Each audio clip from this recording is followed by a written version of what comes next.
Then another experiment where you're in a dark room. There's a group of people. And a little bright light suddenly appears in front of them, very small. And the operator says, will those who observe any movement of this light please account for it and describe it? So somebody says it's floating upwards. Somebody says it's now drifting off to the left, and all this conversation goes on. Then the lights are turned up, and it's shown that this point had never moved at all. It was the fixed light.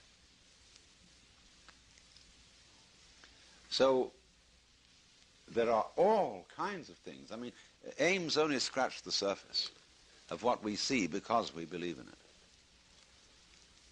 We see what we want to see, or what we're supposed to see,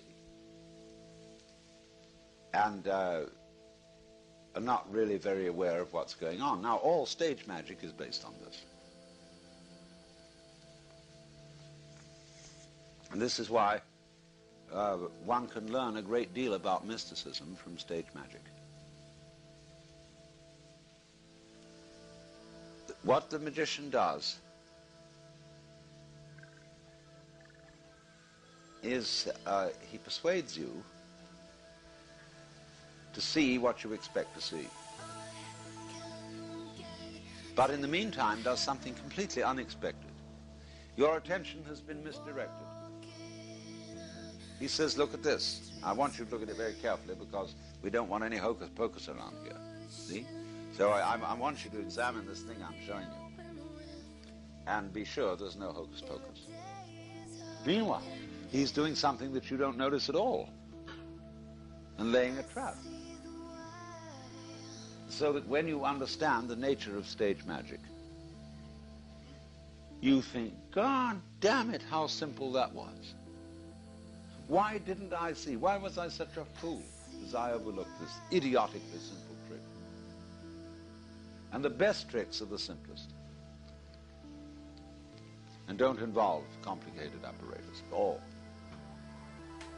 The best stage magicians are the ones who will stand in the middle of a crowd of people,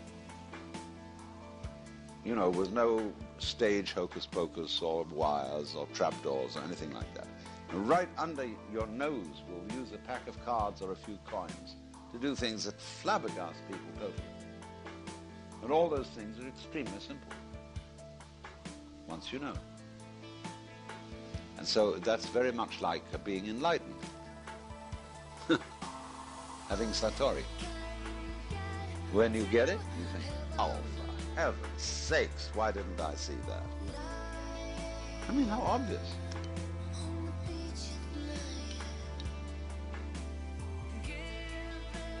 But the difficulty in communication is that Satori, or enlightenment, is very much like seeing a joke. And then you laugh. You laugh genuinely. Yeah. But if somebody explains it to you, you don't get the same laugh as if you saw it right off. You get a throat laugh instead of a belly laugh. So that's why people are reluctant to explain too much about it, and rather use the method whereby you will see it for yourself and then laugh, or what is the cosmic equivalent.